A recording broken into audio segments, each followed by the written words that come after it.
Bueno, hay algo que siempre será nuestra inclinación, nuestro deseo, es de ser consecuentes con la palabra del Señor, con la instrucción que Dios nos da, con ese temor reverente a la palabra del Señor, ese temblar ante lo que Dios dice. Y a veces hay expresiones que hemos leído una y otra vez, y a veces porque pensamos en el evento que vendrá después, en esa explicación de esa porción de la palabra, no vemos situaciones previas. Y entonces se nos escapan detalles que son claves o son muy determinantes en nuestra respuesta. Por lo menos lo que da la predicación consecutiva de libros y el uso de un sistema algo expositivo de lo mismo, es el desmenuzar, el poder ver todos los detalles que cada versículo tiene. Y en este recorrido que Dios nos está permitiendo tener en el libro de Juan, el Evangelio de Juan, ha sido una riqueza extraordinaria. Y uno dice, qué interesante. Uno antes caía como por ver la historia de ciertos libros. Cierto que usted puede leer corridamente un libro y, un montón de instrucción. Pero qué interesante es ir tomando cada paso, porque cada paso, cada versículo es palabra de Dios. Y está ahí para un propósito. Y entonces esta forma de abordaje nos ha permitido hacer todo como lo he dicho yo, todo un overhaul, toda una reestructuración, toda una reingeniería de nuestra mente para entender a Dios de forma diferente a como lo entendíamos. Y amar y apreciar la palabra de una forma mayor. Hoy continuamos en el Evangelio de Juan, en el capítulo 7. Vamos a predicar en este día 3 versículos, del 33 al 36. Yo por lo menos le he titulado a esa porción con parte de lo que ahí mismo está mencionado, que es: me buscarán, pero no me encontrarán. Me buscarán, pero no me encontrarán. No estamos hablando de alguien que está jugando escondidos. Hay tiempos en que las cosas están bien determinadas para un propósito, los tiempos del Señor. Nada va a acontecer fuera de esos tiempos del Señor. Eso lo vimos la semana pasada, antepasada. Y hemos de saber que hay un tiempo de salvación, hay un tiempo de búsqueda, hay un tiempo de inclinarse, que tendrá término, que tendrá un cumplimiento, que tendrá un hasta aquí, que el Señor lo ha previsto. Nadie puede decir será en este o aquel momento, pero hay un tiempo oportuno que hay que aprovechar. Y usted y yo tenemos que entender y conocer los tiempos. Porque llegará el momento donde, amados, será prácticamente imposible.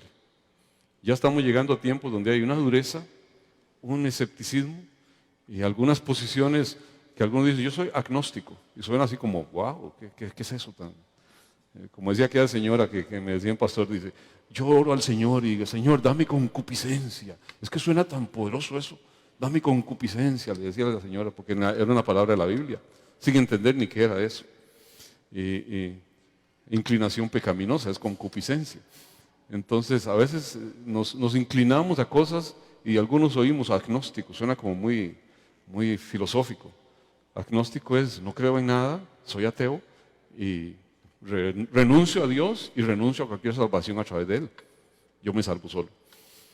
Y de pronto tenemos una humanidad, a un mundo que lo ve como algo muy loable, pero a usted y a mí eso no nos puede quitar el poder predicar, porque tenemos que entender: el Evangelio es poder de Dios y justicia de Dios para salvación, y es el único medio dado a los hombres a través del cual podemos ser salvos. Y usted y yo tenemos que hacerlo en todo momento, a tiempo y fuera de tiempo, y solamente hay un Evangelio. No hay 2 evangelios, 3 evangelios, 4 evangelios, hay solamente un Evangelio a través de la obra de Jesucristo. Hoy vamos a entrar en algo que si no lo vemos bien nos perdemos detalles increíbles. Juan 7:33 dice así: entonces Jesús dijo: todavía un poco de tiempo estaré con vosotros e iré al que me envió. Me buscaréis y no me hallaréis, y a donde yo estaré, vosotros no podréis venir. Entonces los judíos dijeron entre sí: ¿a dónde se irá este, que no le hallaremos? Se irá a los dispersos entre los griegos y enseñará a los griegos. ¿Qué significa esto que dijo: me buscaréis y no me hallaréis, y a donde yo estaré, vosotros no podréis venir? Padre, esta enorme incertidumbre de grupos religiosos que que de forma despectiva y arrogante decían esto: Señor, permítenos en el tiempo presente poder entenderlo, poder interiorizarlo y poder, Señor, nosotros ver su aplicación para nuestras vidas en el tiempo presente, Señor. Dame lengua de sabio para hablar con sabiduría, Señor. Danos a todos oídos de sabio para escuchar sabiamente. Pero sobre todo, Señor, que seamos este pueblo, ese pueblo que tiembla ante tu palabra y que se deja transformar de acuerdo a tu palabra. En el nombre de Cristo Jesús. Amén. Aquí los judíos entendieron, o más bien, ahí estaban viendo su destino solo en términos de orden geográfico, el destino del Señor. Ahí no estaban manifestando un desprecio por su ministerio, e incluso casi que de una forma hasta despectiva dice: ¿será que su ministerio será a los gentiles? ¿Será que va a ir a predicarle a los griegos? A los que están en la dispersión, a aquellos que no son los que cumplimos y hacemos, de alguna manera estaban ellos tomando un menosprecio por aquellos judíos medios chamuscados, como lo veían ellos, que estaban allá entre aquellos grupos de griegos que no eran verdaderos practicantes, sino que se habían dejado influenciar por esa cultura, porque había un menosprecio a todo lo que tenía que ir fuera de lo que realmente el pueblo de Israel era. Y en esto hay que tener mucho cuidado. Aquí está hablando de esa absoluta potestad divina que usted y yo tenemos en el tiempo actual de poder llegar a Cristo, pero solamente bajo la forma, bajo los métodos establecidos por Dios. Y eso es lo que tenemos que tener claros. Así que hay un tiempo que permanece y usted y yo debemos ser diligentes en nuestra tarea, en nuestra labor, de lo que nos compete en ese tiempo. Predicar la palabra a tiempo y fuera de tiempo a toda persona. Y no podemos darlo por sabido, por entendido, por un asunto de algunos y no de los que Dios nos tiene con vida en este mundo para ese propósito. Porque una vez que usted y yo llegamos al Señor, nos pudieron haber picado el tiquete y nos vamos a casa. Pero Dios nos tiene aquí. Y nos tiene para un propósito. Así que veamos versículo a versículo para poder ahondar un poco en qué es lo que Dios nos está hablando a través del apóstol Juan. El verso 33 le leemos en otra versión para verlo más ampliamente. La Nueva Traducción Viviente dice: entonces Jesús les dijo: voy a estar con ustedes solo un poco más de tiempo. Luego volveré al que me envió. Ahí Él está diciendo con toda honestidad, con toda transparencia, cuál era su condición, de dónde había venido y a dónde va. Pero ellos estaban ignorando completamente esa forma en que Él estaba expresando. En unos pocos meses, después de ese momento, Él está hablando esta palabra, acordémonos, en una fiesta de tabernáculos. En unos pocos meses, solamente en 6 meses más, era donde se iba a dejarse Él ser aprisionado, por decirlo así. Había llegado el tiempo en el cual debía ser entregado. Eso iba a ser en la siguiente fiesta de la Pascua, más o menos al mes de abril, por allí. Y Jesús en ese momento sería crucificado para luego resucitar de entre los muertos y ascender al Padre que le había enviado. Así que Él estaba diciendo esto con toda transparencia, lo que iba a suceder una vez que Él cumplía absolutamente toda la tarea que le fue encomendada. Sabía lo que venía, sabía hasta dónde tenía que dejarse llevar todo este proceso, no sin las situaciones que todos podemos pasar en nuestra humanidad. Él tuvo angustias de su carne antes de esos momentos: Padre, si es posible, aparta de mí esta copa, pero no se haga mi voluntad sino la tuya. O sea, su parte humana vivió situaciones angustiantes. Pero aquí se dan varias condiciones que nos tienen que animar a nosotros, tienen que darnos convicción. Es que la permanencia en este mundo es muy corta. La que el Señor tuvo, 33 años, algunos Dios nos concede un poco más de tiempo, pero mire, usted vivió a 60, 70, 80, 90, ¿qué es eso ante una eternidad? O sea, es un pestañazo, es un instante. O sea, nuestra permanencia en este mundo es corta. ¿Que van a haber penas, que van a haber miserias? Bueno, en este mundo hay aflicción, pero todo eso va a acabar, todo eso se va a terminar en algún momento dado. Pero Él entendía: yo vengo para algo, luego ascenderé al Padre. Y lo más sabio que usted y yo podemos entender es que no estamos aquí para hacer, como dijo Pedro, hagámonos una enramadita y quedémonos aquí para siempre.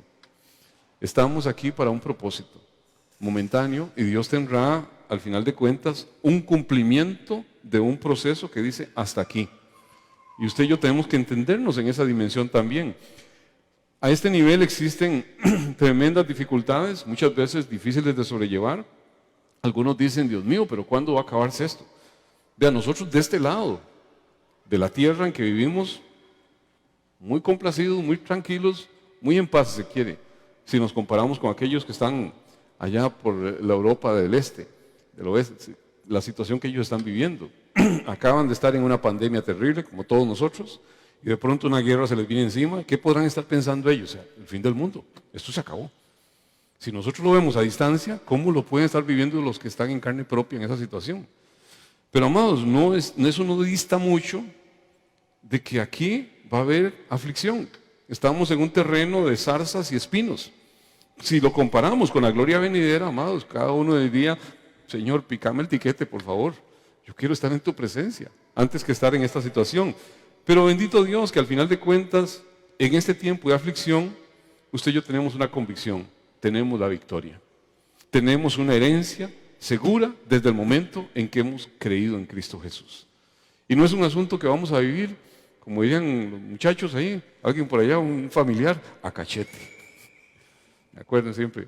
No es a vivir sencillamente ahí a disfrutar. Y si algo no nos da el vivir en esa condición, algo pasó. No, porque si yo estoy en el Señor, bendecido, prosperado y en victoria, y si no es esa mi situación, algo raro pasó, no es el Evangelio. Pues téngalo por seguro, ese no es el Evangelio. Muchos andan detrás de ese Evangelio, de vivir aquí como en opulencia. Si Dios le permite eso, alabado sea el Señor, amados. Gloria sea el Señor. Pero eso no fue lo que vivió ninguno de los primeros cristianos. Ninguno. Casi sin excepción. ¿Y por qué nosotros ahora va a ser diferente? Porque hay toda una teología que ha abonado a eso. Y algunos se la creen de pronto y si se enferman, Dios mío, ni siquiera decir que están enfermos, porque entonces algo pasó. No está la prosperidad de Dios en su vida. Si algo le pasó en su economía, se colapsó. Ya empieza todo el mundo a verlo con ojos de sospecha de que está mal espiritualmente. Amados, en el mundo tendréis aflicción. Y es algo que tenemos que tener claro. Juan 16:33 dice, estas cosas os he hablado para que en mí tengáis paz. En el mundo tendréis aflicción, pero confiad, yo he vencido al mundo. Aunque el mundo persistirá con sus ataques al pueblo del Señor, amados, los ataques que podamos nosotros sufrir no nos van a tener nunca una causal de afectación eterna. En este mundo nos puede afectar, pero hay algo que usted y yo tenemos que tener claro, la victoria en el Señor, a lo que Él derrotó, lo que Él venció, al final de cuentas es un acto consumado, es algo completo y hay un sistema que está en rebeldía, que está en maldad dominante, que va a llevar a condenación a un grueso de la humanidad, pero amados, si nosotros estamos en Cristo Jesús, hay alguien que dice confiad, yo he vencido a ese mundo de maldad. Y podemos estar seguros a pesar de la aflicción, porque Dios no nos está diciendo, en el mundo los que están conmigo no van a tener aflicción. Falso, eso no lo dice la palabra. Eso lo dicen ciertos evangelios que no son el evangelio verdadero. Y casi que tendríamos que tener una reacción de la que dice el apóstol Pablo. Si alguno les predica un evangelio diferente al que yo les he dicho, sea maldito. Sea anatema, se lo repito, sea maldito. Y a veces no lo vemos en esa dimensión, sino que seguimos ahí de pronto como que tal vez, quién sabe, puede ser. Tenemos que ser consecuentes con la palabra. Pronto vamos a estar con nuestro amado Señor, por supuesto. Él no va a apartar para nada lo que ha prometido y nos tiene apartados para una gloria eterna. ¿Cuánto lo creen? ¿Usted lo cree? Qué hermoso es poder tener eso a pesar de aflicciones, a pesar de dificultades. Ahí de pronto el Señor viene y les dice a esos que están ahí, hablándole de una forma hasta si se quiere irónica y burlesca. El verso 34. Ustedes me buscarán, pero no me encontrarán. Y no pueden ir donde yo voy. Si usted se pone a ver, la verdadera esperanza mesiánica es la del rescate espiritual. Aquellos que entienden su necesidad de un rescatador. Aquellos que entienden su necesidad de un salvador. Pero si usted se siente que no necesita un salvador, que usted lo único que necesita es estar bendecido, prosperado y en victoria, aquí, amados, cualquier tipo de abonarle a la bolsa de valores y alguien buscarse un sugar daddy para unas muchachas o buscarse, eso le da su vida, su palacio, su redención aquí, si eso es lo que busca. Amados, pero eso no es lo que dice el Señor. El Señor lo que está diciendo es que va a haber aflicción, que puede haber dificultades, pero yo tengo que entender que la venida del Señor Jesucristo no es para que vivamos en opulencia, es para que nosotros entendamos que estamos en una condición donde necesitamos un Salvador. Este pueblo de Israel no entendía la función del Mesías Redentor, lo veía en función a un bienestar meramente geopolítico de un grupo étnico. Es más, hasta la fecha siguen pensando igual, una situación de mejoramiento geopolítico. Y no hay ninguna posibilidad de salir de la pecaminosidad si yo no abomino, si yo no rechazo, si yo no me reconozco pecaminoso.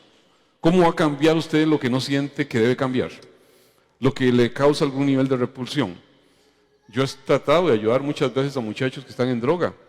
Y yo les he dicho así, abiertamente, vea, hasta que usted no toque fondo y no entienda de dónde está y su deseo de salir, usted va a seguir en este juego, en este entretenimiento. Porque no se valora la dimensión de lo que está, de su estado actual. Y entonces eso es lo terrible de una persona que no se entiende pecadora. ¿Por qué? Porque morirá en su pecado, porque sencillamente se va a caer ahí y no entiende realmente cuál es el llamado que hace el Señor a través de su palabra. Para nosotros los creyentes tenemos una condición de posicionamiento que ha ascendido en Cristo Jesús. Y usted y yo hoy entendemos, estamos aquí, pero espiritualmente estamos sentados con Cristo Jesús en lugares celestiales. No lo estamos allá teniendo como una realidad presente acá. Lo que en Dios está dicho es una realidad absoluta. Y eso es lo que dice la palabra. Usted y yo estamos sentados con Cristo en lugares celestiales. Para Dios es una realidad, su salvación. Aunque todavía en el mundo tendréis aflicción. Pero confiad, yo he vencido al mundo. Qué hermoso es poder usted vivir cada día, aunque tenga situaciones, adversidades aquí, saber que usted no es de esa naturaleza. Que esto no es lo que determina quién es usted. Y por qué vive cada día con gozo. No está pelándole el diente a un mundo por hipócrita, no, le está pelando el diente a un mundo por la gratitud que tiene de un Dios que dice, confiad, yo he vencido al mundo. Estamos bajo una dimensión diferente de motivación en todo aquello que hacemos. Los incrédulos, los escépticos van a vivir con desesperación, van a andar buscando liberarse de todo eso, pero en un momento dado será demasiado tarde. Y es lo que la palabra aquí está advirtiendo. El rechazar a Cristo no es eliminar a Dios y decir, soy agnóstico, ahora he decidido tener una situación, en realidad no me dejo llevar por todas estas corrientes, yo tiendo a no ser religioso.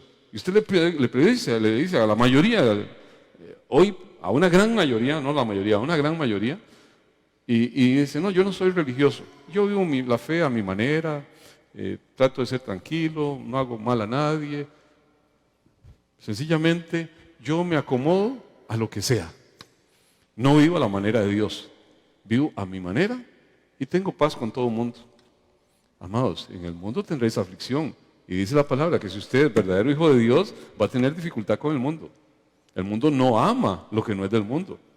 Y no es que tenemos que andar en un pleito contra todo, pero no podemos estar diciendo sí a todo lo que entendemos que no es conforme a lo que Dios dice.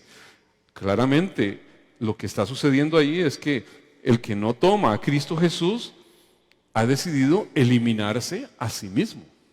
Ha decidido anularse y simplemente no pasa de ese nivel. En el sentido de que no va a ascender, sino que va a descender en un momento dado. Es lo que dice la palabra, Amós 8:11, nueva traducción viviente. Ciertamente se acerca la hora, dice el Señor soberano, cuando enviaré hambre a la tierra. No será hambre de pan, ni de sed de agua, sino hambre de oír la palabra del Señor. La gente deambulará de mar a mar y vagará de frontera a frontera en busca de la palabra del Señor, pero no la encontrarán. Qué tremenda situación. Una condición en la cual el rechazo a Cristo, los que rechazaron al Señor, están rechazando también al Padre. No es que son caminos alternos, o usted va con Cristo o usted va con el Padre, no, está rechazando al Padre. Durante los tiempos de prosperidad de Israel, ¿cuál fue la tónica?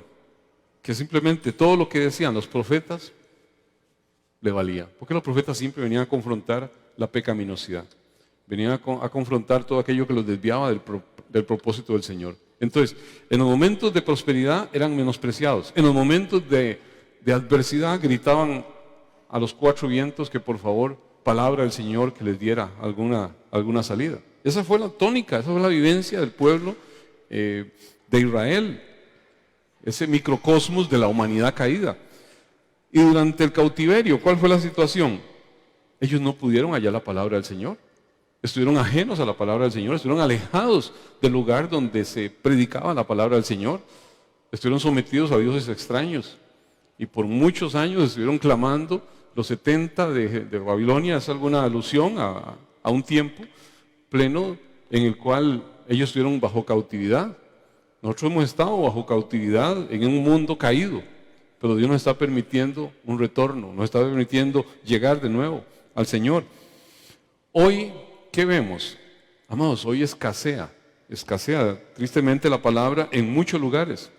Aunque mucha gente concurra, aunque mucha gente anda buscando, porque al final de cuentas solo oyen confusión, solo oyen de pronto falsedad, solo oyen cosas porque están buscando ¿qué?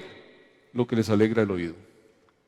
Y veo una gente vitoreando, brincando ante cosas que digo yo, Dios mío, pero ¿cómo no se escandalizan de eso que está diciendo? ¿Cómo no rehuyen inmediatamente cuando alguien se expresa de esa forma en que se está expresando? ¿Por qué? Porque no hay una búsqueda de la palabra del Señor realmente. Quieren oír lo que quieren escuchar, lo que les alegra el corazón. No podemos nosotros dejar de ver en esto alguna forma de juicio de esta palabra, de cumplimiento de esa palabra. Buscan, pero no hallan, porque andan buscando de acuerdo a un corazón torcido. Y si yo no busco en función a entenderme pecador, a entenderme necesitado, amados, voy a andar buscando lo que no sacia, lo que no satisface, lo que no llena, lo que no edifica. Dios quiere que nosotros tengamos realmente hambre y sed por su palabra. Proverbios 1:24 dice: y cuando llamé y no quisieron oír, extendí mi mano y no hubo quien atendiese, sino que desechasteis todo consejo mío y mi reprensión no quisisteis. También yo me reiré en vuestras calamidades y me burlaré cuando os viniera lo que teméis. Cuando viniere como una destrucción lo que teméis, y vuestras calamidades llegaren como un torbellino. Cuando sobre vosotros viniere tribulación y angustia, entonces me llamarán y no responderé. Me buscarán de la mañana y no me hallarán. Qué terrible veredicto hace el Señor aquí. O sea, cuando los pecadores que hayan rechazado la sabiduría, clamen por el Señor, clamen al Señor en ese día del juicio, ¿qué dice? El Señor va a responder en medio de esas angustias con la misma burla, con el mismo desprecio con que ellos actuaron hacia Él. Y sencillamente ya no va a haber una segunda oportunidad. A veces pensamos que no, si no la pegamos en la primera nos vamos al repechaje, pero ahí vamos, pateando la bola para adelante. Amados, no se trata de eso. Si escuchares hoy su voz, no endurezcáis vuestro corazón. Es el llamado que la palabra nos da. Al no buscar, los pecadores iban a morir sin ninguna opción posible. Es lo que está dicho en la palabra, y es la condición que tiene ya como una sentencia el pecador no arrepentido. Por eso el Señor le estaba diciendo a este pueblo lo que les estaba diciendo. No solamente lo dice ahí, más adelante en el Evangelio también de Juan, les vuelve a decir, pero todavía con un poco de martillo más fuerte, cuando le dice en Juan 8:21, otra vez dijo Jesús, yo me voy y me buscaréis, pero en vuestros pecados moriréis. A donde yo voy, vosotros no podéis venir. Ahí se la está dibujando más ampliamente que lo que acabamos de leer en el versículo 33 y 34. Claramente, un tono de más, de la consecuencia devastadora de rechazar al Señor. Se lo está planteando ahí. Yo me voy. ¿Se refería a qué? A su muerte, se refería a su resurrección, a su ascenso, que era inminente, estaba a 6 meses, estaba a punto de darse el momento de entrega de Él, pero ellos ya estaban sobre esa actitud declarando, asumiendo su descenso, asumiendo su situación. ¿Por qué? Porque en sus pecados morirían. Porque la única forma se llama Cristo Jesús. Y es lo que el Señor les está diciendo. El Hijo iba a ir a donde Él lo estaba diciendo, al Padre. Pero no hay en la presencia del Padre ningún lugar para quien rechace a su Hijo. Y eso es algo que usted y yo tenemos que tener clarísimo. A veces pensamos que son opciones. Es que Israel crea a su manera, nosotros creemos a nuestra manera, pero al final de cuentas todos buscamos a Dios. Los del Alá siguen a Alá y aquellos siguen a Buda, pero todos buscamos a Dios. Amados, no es a la manera que cada persona defina, es a la manera en que Dios dijo que iba a salvar a la humanidad. Y esa manera tiene un nombre que es sobre todo nombre. Y no hay un nombre dado a los hombres en que podamos ser salvos, sino el nombre de Jesucristo, el Hijo de Dios. Y usted y yo tenemos que estar conectados con esto. Así que el Señor muestra aquí que indistintamente de los planes malvados que esa gente, que esos judíos podían tener, Él iba a morir en el momento señalado, no cuando a ellos se les ocurriera. Iba a morir para la condición, para la situación, claramente apuntaba. Su muerte y propósito divino se tenían que cumplir antes que fracasar en ese momento en que ellos lo iban a llevar a la cruz. Se iba a cumplir plenamente el propósito de lo que habían anunciado proféticamente todos los profetas de Israel, todo lo que estaba en el antiguo pacto, lo que anunciaban ahí. La cruz iba a llevarlo a la corona. La cruz iba a llevarlo a que alcanzara la gloria que la esperaba en el cielo. Era ese momento de ajusticiamiento que claramente el libro de Colosenses dice que exhibió públicamente a Satanás triunfando sobre él en la cruz.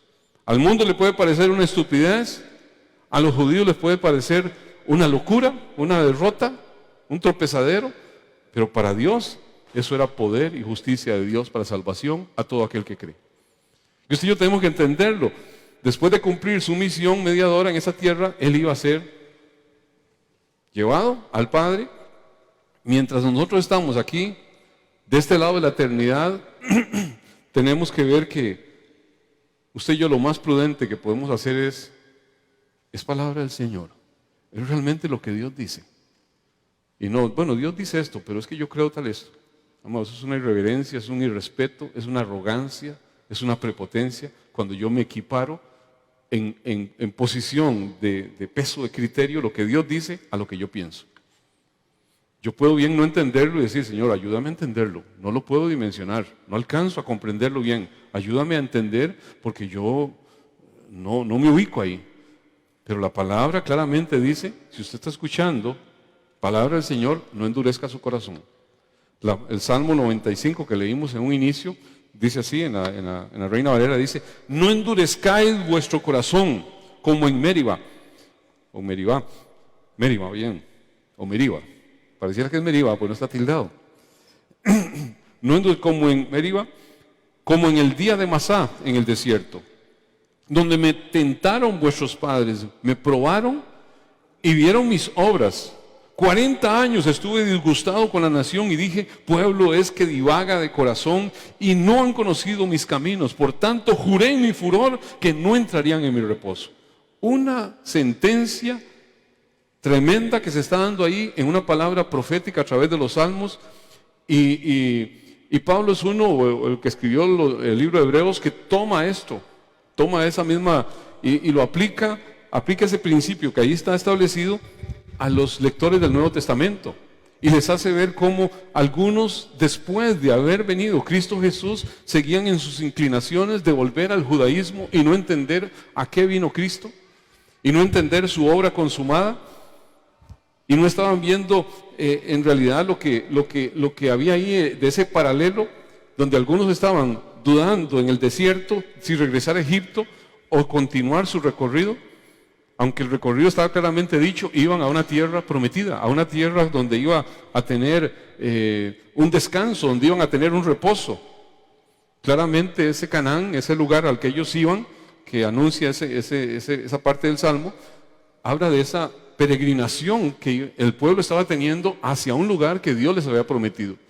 Se demoró, se atrasó por la misma dureza del corazón incrédulo de ese pueblo, que Dios los tuvo 40 años dando vueltas en el desierto hasta que pudieran llegar a la tierra prometida. Para usted y para mí, la tierra prometida, amados, no es que vamos a vivir en una Costa Rica que va a ser bendecida, prosperada y en victoria y que vamos a vivir sin ningún problema y con un buen presidente. No, nuestra tierra prometida es nuestra salvación. Es lo que hemos obtenido en Cristo Jesús. Habrá un momento donde tendremos una eternidad con Cristo en lo que es el reino eterno de Él. Pero nuestra tierra prometida a lo que transitamos en este mundo es esa salvación que se aferra en nosotros y esa analogía está completa cuando yo puedo entender a qué vino Cristo y puedo entender qué fue lo que le pasó a ese pueblo en el desierto, donde todos perecieron, donde ninguno creyó, donde aún se hicieron necios. Y usted y yo tenemos que entender, tenemos una promesa de redención, tenemos algo que Dios nos ha otorgado. El libro de Hebreos, de hecho, dice ahí por el versículo 4:10, porque el que ha entrado en su reposo también ha reposado de sus obras, como Dios de las suyas. Aquí le estaba haciendo esa conexión el apóstol en el libro de Hebreos a esta palabra, a que ellos seguían pensando que sus obras eran las que les iban a dar la posibilidad de tener una salvación, un alcanzar todos sus ideales. Pero el Señor en realidad lo que está haciendo ver no son tus obras, no es lo que usted haga, es lo que Cristo Jesús ya hizo en la cruz, es lo que fue consumado. No es la obra nuestra la que realmente nos pueda dar ninguna condición de prerrogativa de salvación. Por supuesto que si usted y yo estamos en Cristo Jesús, ya no somos practicantes de pecados, ya no somos gestores de malas obras en todo nuestro actuar, por supuesto. Pero no es eso lo que nos produce salvación, es la consecuencia de ser salvos.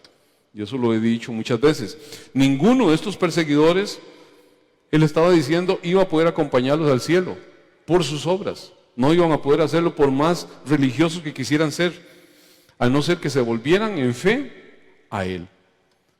Una fe salvadora, una fe salvífica, o sea, una fe que no solamente es creer intelectualmente algo, porque ese es un problema a veces. Digo, repita esta palabra, repítela y usted ya es salvo. Y de pronto yo tengo un convencimiento intelectual, teológico, de algo que no produce una gratitud profunda en mi corazón, sino, viera que de mí ser cristiano, me ha ido a mí como un quebrado. Vieras que desde que estoy en Cristo, ha sido una calamidad. No, yo si la cosa sigue así, yo me devuelvo. Amados, hay gente que dice eso. ¿A qué se devuelve? Iba para el infierno, el Señor me hace un llamado a salir de ahí, pero si esto no cambia y aquí no vivo como dicen que debemos que vivir, me devuelvo al infierno. Casi que es esa la expresión. Algunos lo pueden, si no entienden realmente la obra de Cristo, ¿qué es lo que nos debe producir?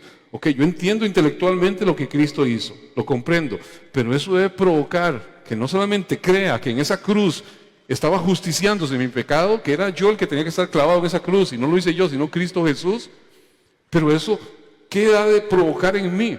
Cuando es obra salvífica por el Espíritu Santo, inmediatamente produce una convicción de pecado y un enamoramiento al Dios que se entregó por mis pecados, al Dios que me amó de una forma tan extraordinaria que no tuvo en cuenta su condición, sino que se dejó llevar una cruz por amor a mí mismo, por amor a mi persona. Y entonces hay un amor que se va a revertir ¿en qué? En un cambio de actitud, en una transformación radical. Entonces me convierto en alguien que estoy convertido realmente de mi mala actuación. Antes iba en un no hacia el destino que iba, pero ahora estoy completamente conectado, como viendo al invisible cada día en mi vida. Y no vivo en función al bienestar, sino en función a la condición en la cual ya estoy, con Cristo sentado en lugares celestiales. Pueden venir situaciones adversas, en el mundo habrá aflicción, pero confiad, yo he vencido al mundo. Y caminamos cada día como viendo al invisible. Ese fue el caminar, ese fue el derrotero de los héroes de la fe. No porque alcanzaron todo y lo vieron allí en su momento. Dice que muchos de ellos murieron sin haber alcanzado la promesa, pero la saludaron de lejos, porque fiel es Dios que irá a cumplir todo lo que dice que cumplirá. Así que nuestra ciudadanía no está aquí, amados. Nuestra ciudadanía es eterna. Ninguno, en realidad, de esos perseguidores iban a tener ese destino. Aquí las palabras que ellos están expresando de ese menosprecio, de ese prácticamente rebajar lo que el Señor está dicho, son palabras que lo único que reflejan que es la oscuridad que hay en los corazones de aquellos que odian y persiguen al Señor. La condición de ruina que estaba en ese pueblo.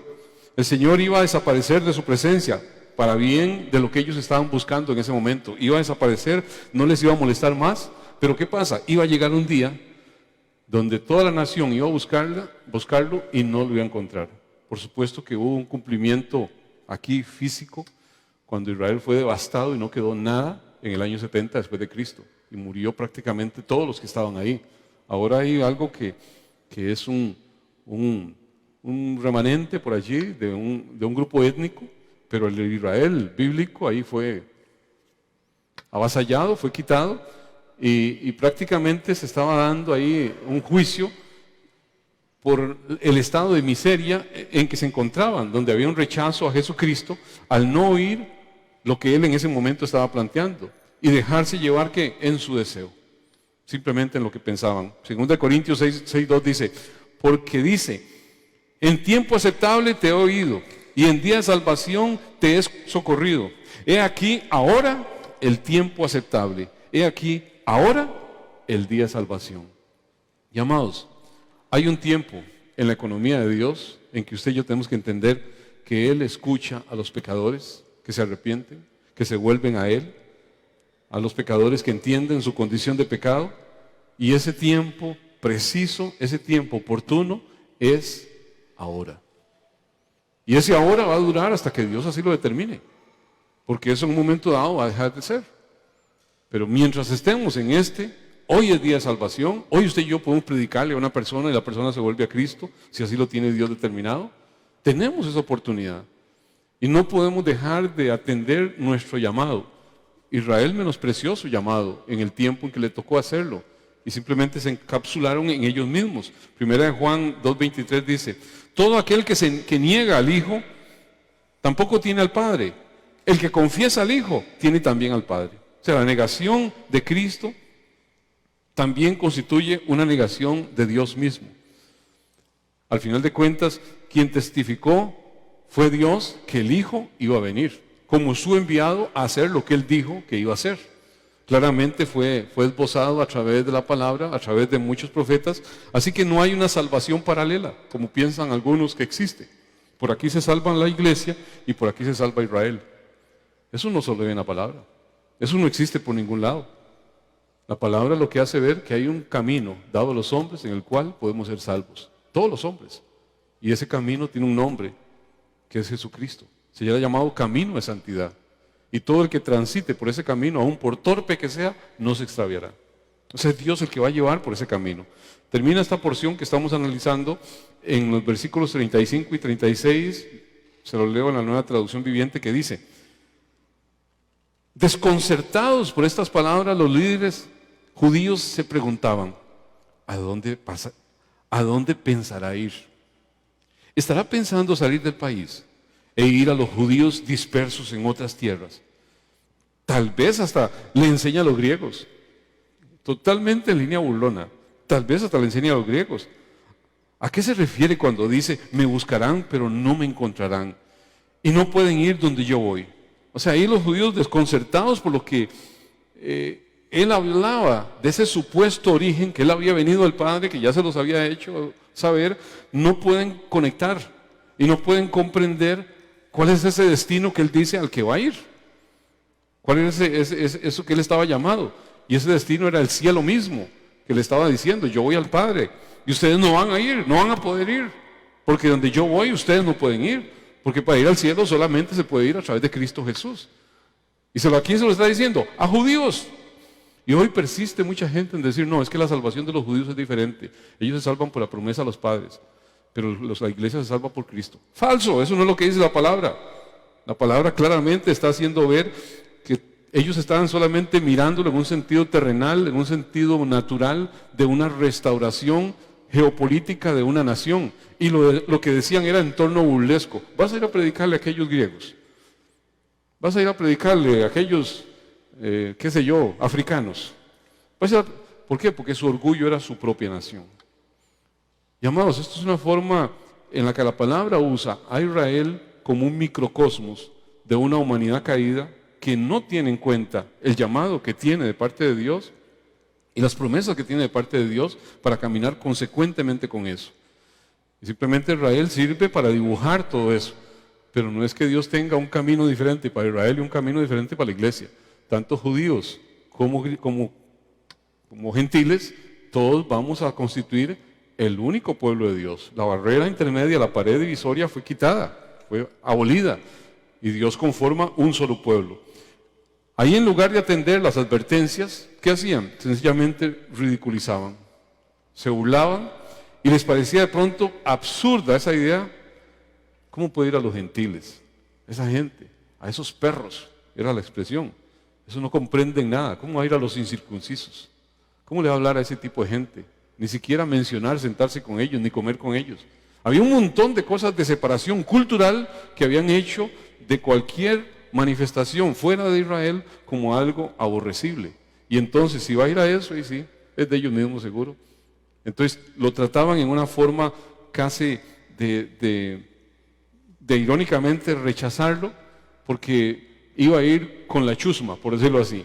Pero justamente ahí lo que está haciendo es abriéndose la predicación y haciéndose la inclusión a lo que el Señor tenía en su plan A, no en su plan B, en lo que Él había determinado desde el inicio de los tiempos. Lo aclara muy bien Romanos capítulo 10, verso 18, cuando dice, la nueva traducción viviente dice así: pero pregunto, ¿de verdad el pueblo de Israel oyó el mensaje?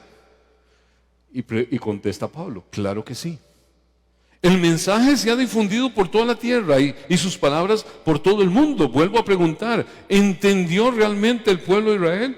Por supuesto que sí.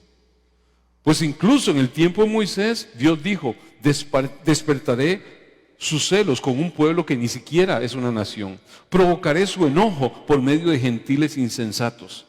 Luego Isaías habló audazmente de parte de Dios y dijo, me encontraron personas que no me buscaban. Me mostré a los que no preguntaban por mí. Pero con respecto a Israel, Dios dijo, todo el día les abrí mis manos, pero ellos fueron desobedientes y rebeldes. Y claramente aquí lo que hace ver en el transcurso de la historia de Israel, se había optado una y otra vez por contradecir la palabra del Señor, por contradecir los mandatos del Señor. Y esta vez, aquí lo que está haciendo referencia es al Evangelio, por contradecir el Evangelio. Jesús se revela a los suyos, pero ¿qué pasa? Los suyos lo rechazaron. ¿Se revela cómo? Como el Mesías que venía, como lo que Dios había prometido. Pero aquí lo que hace ver es la ridiculez con la que se miraba, en la forma ridícula de nuevo en que ellos veían que Dios podía salvar, porque no estaban viendo la necesidad de una salvación, porque no estaban viendo su ruina espiritual pecaminosa, sino sencillamente su ruina geopolítica. Y de ahí no pasaba su forma de entenderlo. Ahí sencillamente el pueblo al cual estaba haciendo alusión era que Dios iba a constituir un pueblo que antes no era pueblo, pero es su pueblo. ¿Tomado de dónde? De todos los pueblos de la tierra, de todos los pueblos que Él va a constituir en su iglesia, como la iglesia con que la conforman gente de toda lengua, tribu y nación. ¿Y al que suma quién? Israel histórico. Algunos que son remanentes escogidos por gracia. Y eso hay que tenerlo claro. Usted no puede decir que ellos son despreciables. Ellos son tan despreciables como lo somos nosotros, si nosotros no entendemos por qué estamos en Cristo Jesús. Y si estamos en Cristo Jesús es por una prerrogativa divina. No es porque nosotros seamos más inteligentes o más vivos que ellos. No, ellos son la forma gráfica de ver a una humanidad caída en un microcosmos, en un pequeño grupo, al que Dios trató directamente, pero sencillamente nos dibuja a todos nosotros. Tenemos que entenderlo así. Estos se mofaban y no entendían lo que el Señor les estaba diciendo, de no demorar su inclinación, su rendición, y que lo podían hacer en un momento donde ya fuera tarde, que ya se había advertido proféticamente del acontecimiento que estaban ellos viviendo allí frente. Lo dicen varias palabras, por ejemplo, Isaías 55:6, la Nueva Versión Internacional dice, busquen al Señor mientras se deje encontrar, llámenlo mientras esté cercano. Es un llamado donde aquí están dando un ejemplo de la manera en que se salvan las personas durante qué momento. ¿Cuándo está dando esta palabra el Señor? La está dando a través de Isaías, 600 y pico de años antes de Cristo. Está hablando de una forma en la cual cada uno tiene que volverse al Señor. La gracia, la misericordia para salvación siempre ha estado disponible para toda aquella alma que se entiende, que se comprende, que debe buscar al Señor, que debe inclinarse al Señor, que debe buscarlo mientras pueda ser hallado. Y amados, esto no ha cambiado en el tiempo presente. A usted y a mí lo que nos toca, ¿qué es? La predicación del Evangelio. Habrá unos que tengan hambre, anhelo, deseo, y se inclinarán y creerán. Pero eso no me toca a mí decir quién. A mí me toca predicar el Evangelio. A mí me toca ser consecuente con la palabra. El que hace el llamado interno al corazón de cada persona es el Señor. Y eso es prerrogativa divina. Yo no soy el que salvo a las personas, es Dios que las salva. Pero a mí, Dios me ha llamado a predicar a tiempo y fuera de tiempo. El precioso mensaje que tenemos adherido al corazón. Si yo no siento la necesidad de predicar, es porque posiblemente no tengo un mensaje adherido al corazón. Y eso es algo que uno tiene que cuestionarse. ¿Hasta dónde yo me siento llamado por Dios a hacer lo que el Señor vino a hacer y mostrarnos? Hebreos 4:7 dice, otra vez determina un día, hoy, diciendo después de tanto tiempo, por medio de David, como se dijo, si oyeres hoy su voz, no endurezcáis vuestros corazones. Él todavía está incitando, Él todavía está llamando con paciencia a un pueblo para que entre en su reposo. Algunos piensan que es celebrar el Sabbat y algunos piensan que es simplemente no hacer nada los sábados. Amados, entrar en el reposo del Señor es entrar en este ofrecimiento maravilloso que tenemos los que hemos reposado las obras para salvación y hemos entendido que el Dios de los cielos vino a salvar a todo aquel que cree en Él. Y ya las obras no son para salvación, sino que son producto de ser salvos. Y entonces reposamos en un Dios todos los días de nuestra vida. Descansamos en un Dios que nos ha rescatado, que nos ha salvado, no por nuestras obras, sino por lo que Él ha hecho, sino por su obra terminada. Juan 6:35 y 36 dice, Jesús les dijo, yo soy el pan de vida, el que a mí viene nunca tendrá hambre, y el que en mí cree no tendrá sed jamás. Dice el 35, el 37 dice, todo lo que el Padre me da vendrá a mí, y al que a mí viene no le echo fuera. Claramente la palabra habla de esa soberanía divina, que debe ser la base fundamental de nuestra confianza, de la confianza que tuvo el Señor en ese éxito de la misión que fue llamado a llevar adelante. El Señor tenía claramente el entendimiento de que los que iban a venir a Él eran los que el Padre le estaba dando. ¿Usted cree que sea diferente para usted y para mí? A usted y a mí nos toca predicar la palabra. Pero si Dios permite que alguien se convierta es porque el Padre ha permitido que esa persona venga a Cristo. Comprenda el mensaje, se incline hacia el mensaje. Todo, al final de cuentas, es un escogimiento que vendrá al Señor por obra de Él, por favor de Él. No puede ser nuestra confianza en nosotros mismos, sino única y exclusivamente en la soberanía de Dios. ¿Por qué predico? Porque Dios me dice que predique. Es que si Dios va a salvar a los que Él quiere, que Él los salve, yo no predico. ¿A quién le obedece usted? ¿A usted mismo o a Dios? ¿Usted se manda o manda a Dios? Algunos toman esa línea muy curiosa y dicen, no, es que no tiene sentido. Claro que tiene sentido en la economía de Dios, porque no es por obras para que nadie se gloríe. No es por nada lo que yo haga, es por gracia maravillosa de Dios, por regalo de Dios. Nada más que a mí, como iglesia, me toca predicar. A Dios le toca decir, usted. ¿Por qué? Él es Dios. ¿Estamos claros en esto? Así que el pueblo judío no miraba su tremenda ruina espiritual. Sería terrible que nosotros no miramos la ruina espiritual en que está el mundo. Un mundo que no tiene ni para dónde caminar porque no se entiende pecador, porque no se entiende estar haciendo algo malo. Pero Israel fue un microcosmos de ese cosmos donde hoy vemos un montón de gente endurecida, que usted le habla al Señor y yo soy agnóstico, como si fuera algo muy cool. Amados, qué terrible. Soy un poco más del fuego para el infierno, bueno, del que va a ir a atizar el infierno. O sea, no entender la condición de pobreza, de ruina espiritual en la que se encuentran y no percibían en las palabras del Señor su temible estado de pecado. Qué terrible es cuando existe esa dureza de corazón y cuando no se percibe. No se dan cuenta que esa burla que estaban ellos expresando en realidad tenía una profecía gloriosa de expansión del reino de los cielos. Ellos están, va a ir allá a predicarle a los griegos, va a ir allá a predicarle a esos que están, por decirlo así, va a ir allá a la chusma. Y ellos no estaban viendo que en ese llamado que Israel tenía, que no lo quiso realizar, en ese momento ellos mismos estaban casi diciendo, se ha de cumplir lo que el Señor ha querido. El orgullo burlón sencillamente deja al burlador fuera y manda a usted y a mí, a cada uno, tanto judíos como griegos, a predicar la baratez, la insensatez, La locura del Evangelio de la gracia. Para unos va a ser una locura, para otros un tropezadero, pero para los que Dios llame, después de escuchar el Evangelio, es poder y justicia de Dios para salvación. Eso es a lo que somos llamados. El libro de los Hechos dice, dos palabras y termino. Hechos 13:46, la Nueva Traducción Viviente dice: entonces Pablo y Bernabé hablaron con valentía y declararon: era necesario que primero les predicáramos la palabra de Dios a ustedes, los judíos, pero ya que ustedes la han rechazado y se consideran indignos de la vida eterna, se la ofrecemos a los gentiles, pues el Señor nos dio este mandato cuando dijo: yo te he hecho luz a los gentiles, a fin de llevar salvación a los rincones más lejanos de la tierra. ¿A quién le había hecho Dios ese mandato? A Israel. Era el mandato que tenía: en ti serán benditas todas las familias de la tierra. Y aquí se lo está recordando. Cuando los gentiles oyeron esto, se alegraron y le dieron gracias al Señor por su mensaje. Y todos los que fueron, oiga, elegidos para la vida eterna se convirtieron en creyentes.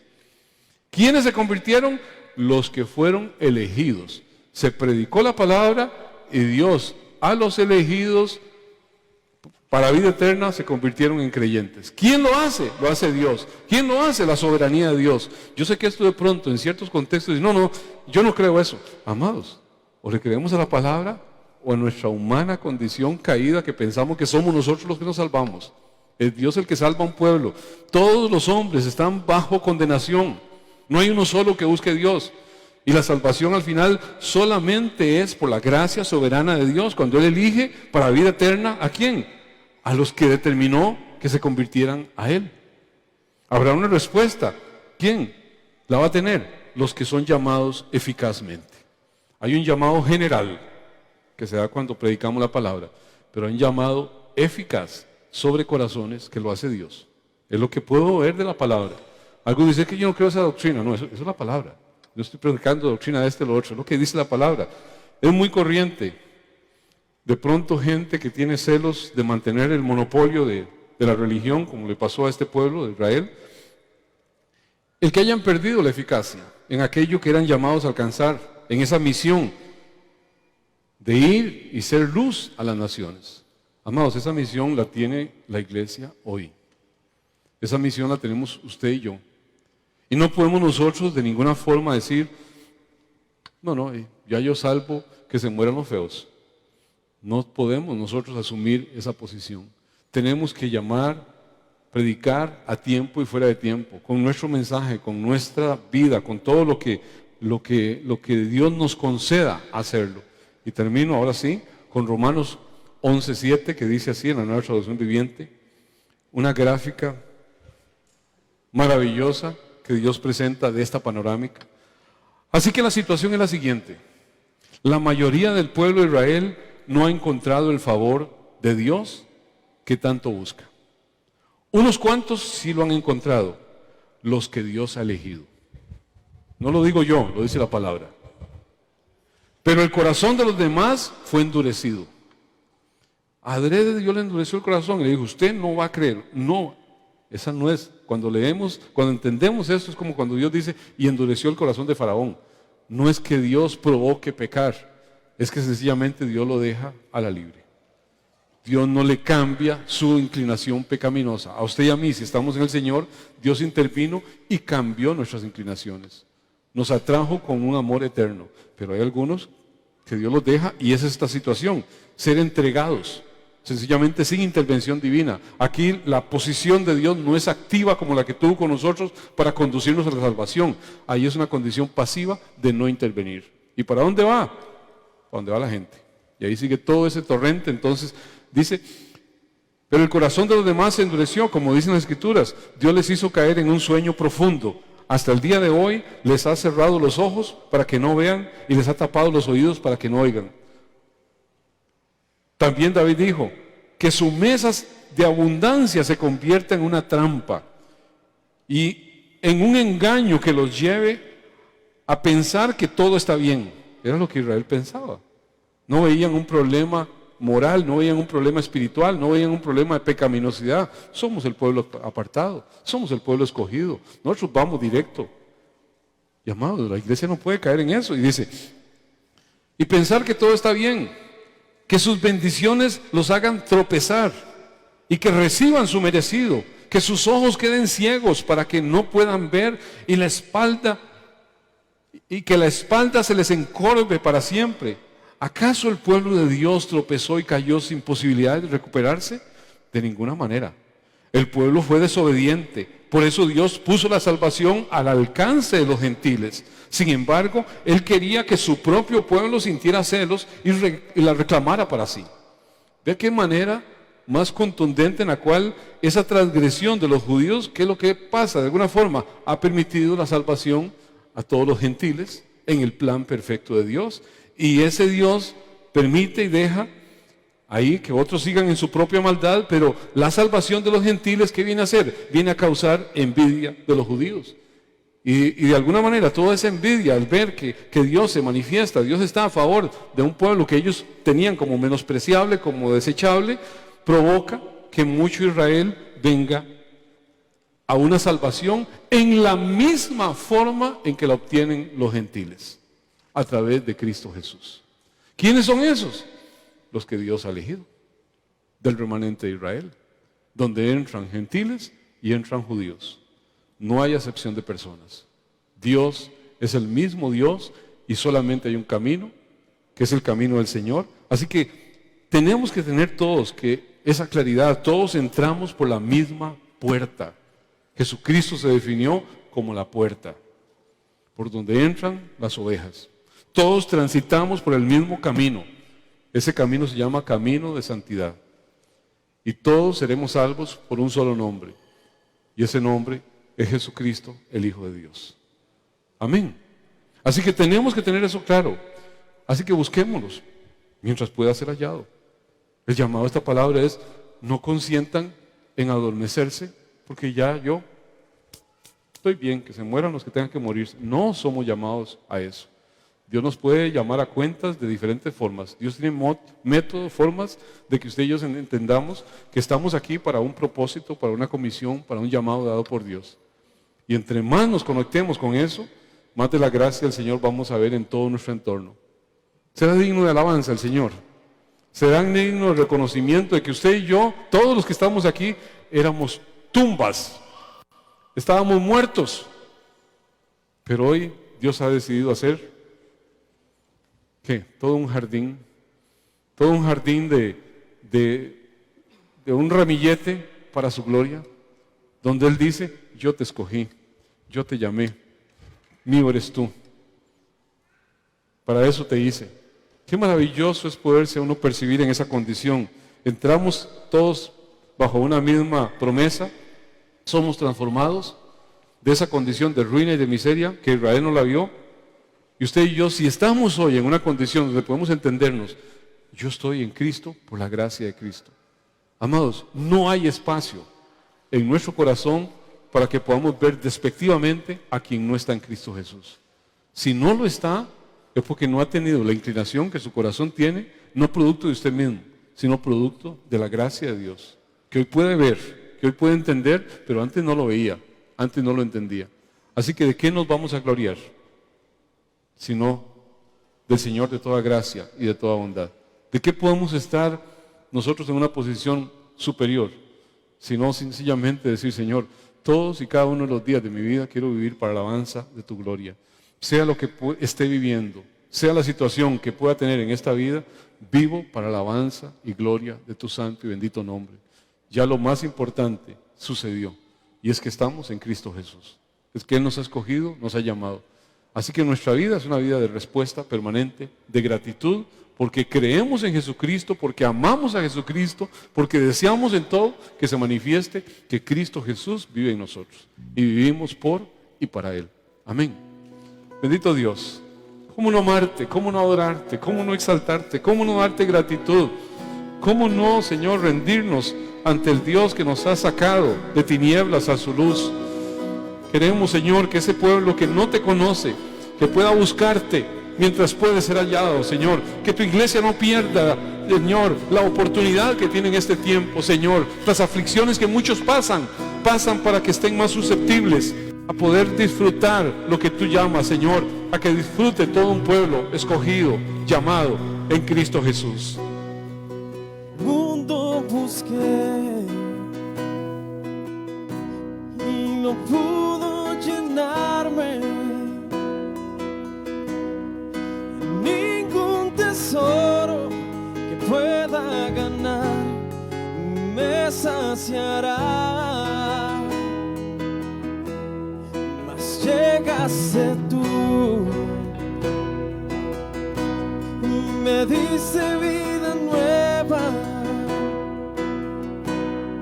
y cada deseo se cumplirá aquí en tu amor. Oh, no hay nada, nada mejor. Oh, no hay nada, nada mejor. Oh, no hay nada, nada mejor que mi Dios.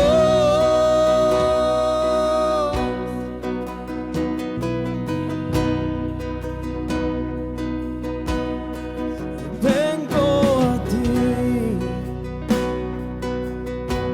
sin miedo y sin reserva. Y cada fracaso has visto, Señor, y en tu amigo soy. Porque el Dios de los montes es el Dios de los valles. No hay lugar que me pueda alejar de tu gracia y amor. Oh, no hay nada, nada mejor. Oh, no hay nada, nada mejor. Oh, no hay nada, nada mejor que mi Dios. Oh, no hay nada, nada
Solo tú, oh Dios, de la ruina, de la miseria, de la muerte, de los huesos secos que era esta humanidad caída, Señor, tú estableces un jardín para tu gloria, Señor, un ramillete de diversidad escogido por gracia, porque solo tú puedes hacerlo, porque así te plació hacerlo, Señor. ¿De qué nos podemos gloriar sino de Cristo Jesús, de su obra completa, terminada, acabada? Señor, hay un mundo que no te busca, hay un mundo que no quiere nada de ti, Señor. Hay unos que no te buscan, no te encontrarán. Pero, Señor, mientras exista este tiempo en que puede ser hallado, queremos ser ese pueblo, Señor, que predica a tiempo y fuera de tiempo, Señor, para que puedan hallarte todos aquellos que han sido elegidos, llamados, escogidos por gracia para ser tu pueblo, Señor, constituir todo ese para tu gloria.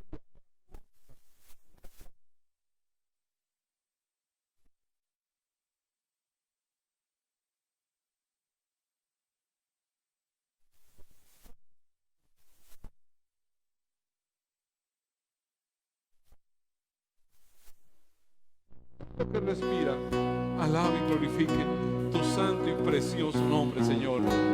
Solo tú lo harás, Señor. De las ruinas y tumbas nacen nuevos jardines, resucitas los huesos, sé que solo tú lo harás. De las tumbas y ruinas nacen nuevos jardines, resucitas los huesos, sé que solo tú lo harás, sé que solo tú lo harás.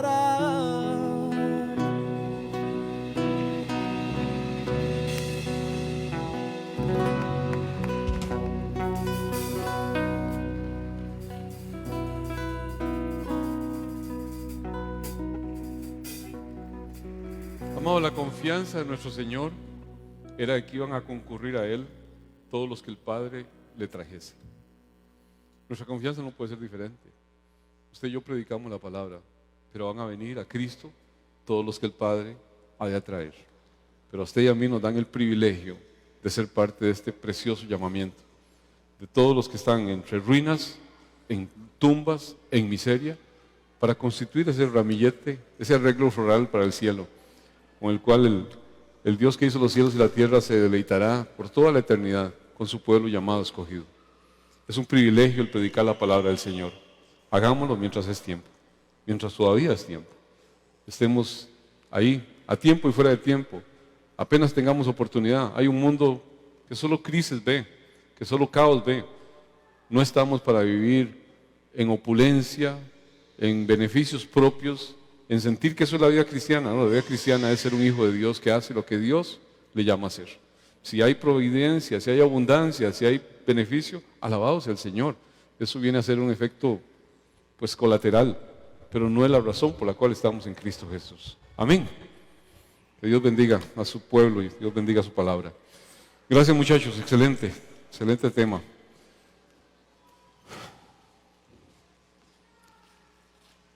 Bueno, nada más recordarles que dentro de 22 días tenemos nuestra celebración del 25 aniversario.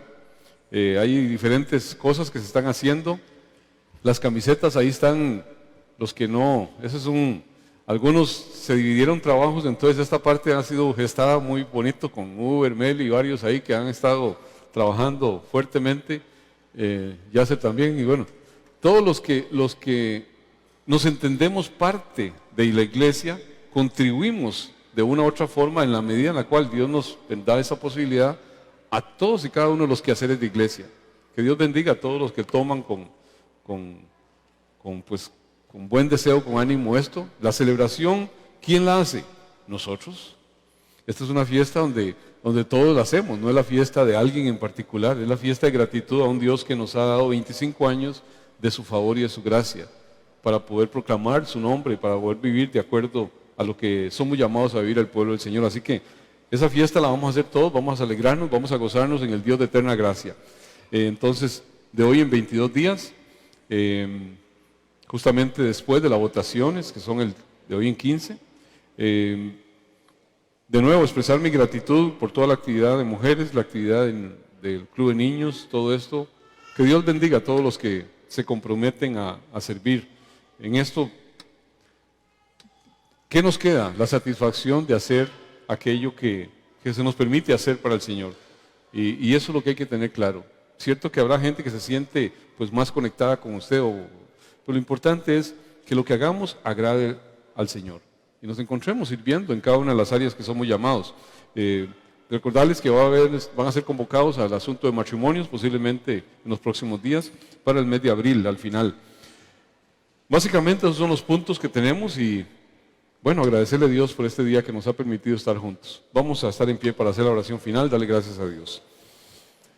Padre, qué lleno de gracia, favor y misericordia eres tú, Señor. Que, Señor, de la ruina espiritual que era nuestra vida, de la condición en la que nos encontrábamos, donde no te buscábamos, sino por el contrario, éramos, Señor, antagónicos.